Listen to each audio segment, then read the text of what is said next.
And here is the Writer's Almanac for Sunday. It's the 13th of February, 2022. It's the birthday of the true crime writer William Ruffhead, born in Edinburgh, Scotland, 1870, a lawyer, loved murder trials, went to see them at the High Court, Edinburgh, which he then wrote up as narratives and published in his book 12 Scots Trials in 1913.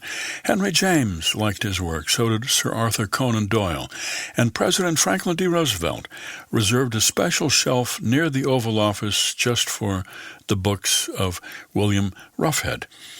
Despite his dry humor and his irony, Ruffhead's long study of criminal depravity never turned him pessimistic.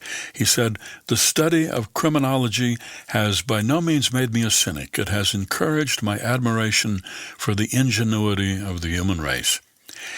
It's the birthday of the painter Grant Wood near Anamosa, Iowa, 1891, known for the portrait of a farmer and his spinster daughter, American Gothic, which, along with the Mona Lisa, is one of the most familiar paintings in the world.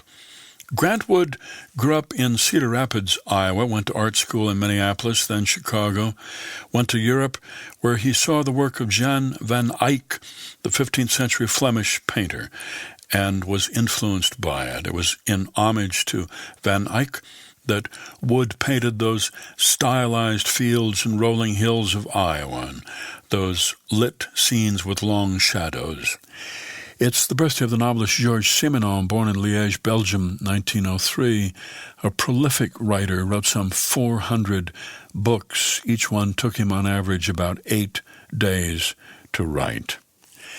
It's the birthday of the religious historian Elaine Pagels, born in Palo Alto, California, 1943, professor at Princeton, famous for her work on early Christian texts, especially the Gnostic Gospels, writings about Jesus from the 2nd through the 4th centuries.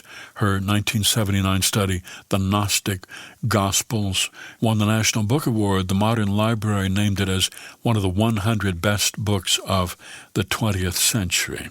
A book that begins, "Jesus Christ rose from the grave.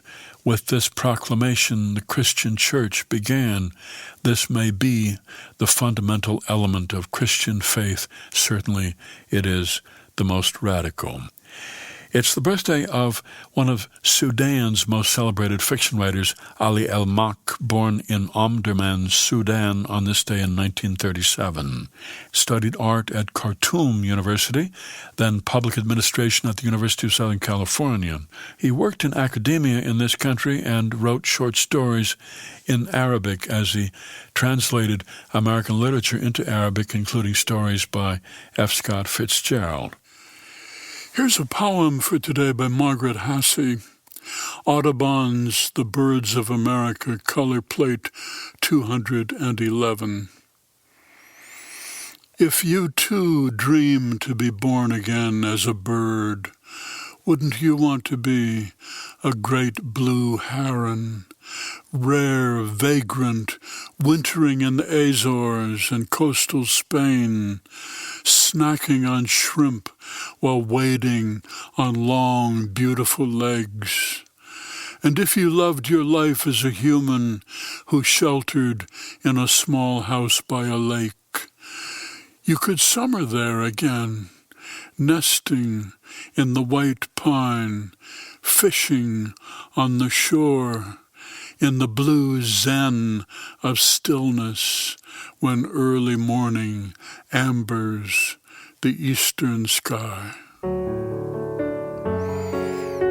A poem by Margaret Hassey, Audubon's The Birds of America, color plate 211, from her collection Summoned, published by Noten Press and used by permission here on the Writer's Almanac. Be well, do good work, and keep in touch.